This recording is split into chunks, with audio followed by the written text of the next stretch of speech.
Okay, 5 major cold calling mistakes from a live audit of a cold call center. My mom bought me the owl for my videos. LOL. She's like, I got you an owl. Anyway, one of our clients is a cold call company. They asked us for help with quality control.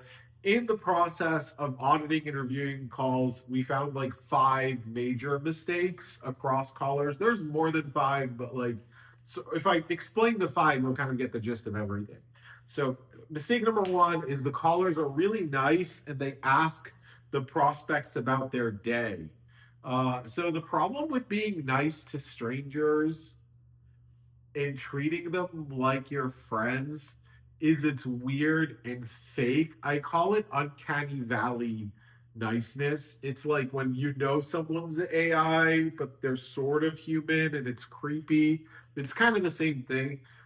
You show niceness to strangers by offering value and being very relevant and not making like conversations. A lot of times the callers will do it because they want to know if the other person's going to be a jerk. So they're like, how are you today? It kind of gives you an opportunity to hang up. It also is kind of a red flag when I get a call. I know it's someone I don't know, and they're like, how was your day? I always know they want to sell me something. So it's not a good idea. It's also not a good idea to say, I know you're busy, so I'll keep this brief. You can actually just talk. You don't have to be nice. You don't have to be mean. You don't have to be respectful. You can just get right into it. That's the best thing. Mistake number 2, starting by saying, this is James Dean from Mirraponte Marketing. Like they introduce themselves like it's 1950 or something. So the problem is excessive formality. The other problem is the callers do not understand how to communicate, how an American communicates at a high level or a European communicates at a high level. So you need to do 3 things. You watch, number 1, old episodes of The Apprentice. You watch old episodes of The Apprentice clips. Number 2, the All In podcast. Just listen to the All In podcast. And then number 3, there's a really good documentary called SOMM. There's like 3 of them about American sommeliers.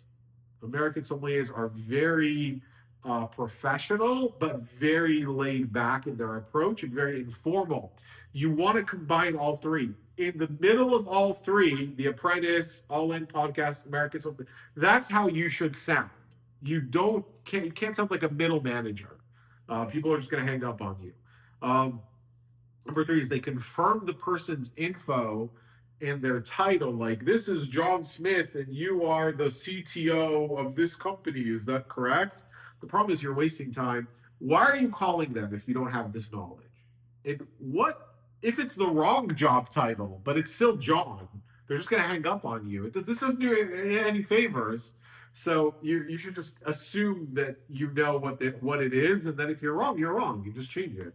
And then number 4, being too pushy with the appointments without explaining the value of the meeting. So there's a girl who said, we could just lock up a 10 to 15 minute call and you can reschedule it. I'm like, the you can reschedule it is a mistake because it depends on the flow of the call, but mostly it ends up being a no-show because it wasn't built on actual interest. They're just booking the meeting so the callers don't feel bad. They just cancel it. You have to push for a real meeting. Your offer should be good enough that they get a real meeting. And if they are hesitant, you recontextualize the offer and explain why it is in their best interest to be with you for 10 to 15 minutes instead of getting an email that they're never going to read. Let's be honest. And then number 5, asking direct yes or no permission questions versus assuming the sale. So you should assume their acceptance already. When you ask a direct yes or no question, the answer is mostly no, because the fact that you're giving someone an ultimatum is always you're weak and lower status than them. Like if you go up to a girl and you're like, will you go out with me? Yes or no? It's always different than how about, listen, there's this concert.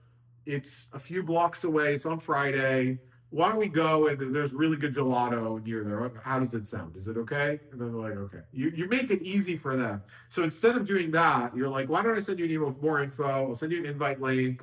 You'll have something to look over, and we want to customize it for you. So when you get on the call, we're going to explain how this works for you specifically. By the way, there's no upfront cost. Like we only get paid if it works, and we get a small percentage. Is that cool? Instead of like, I'll send you an email, but are you interested in booking a call? Like, of course they're going to say no. You have to assume the sale. So those are the big five. These are really smart people, by the way.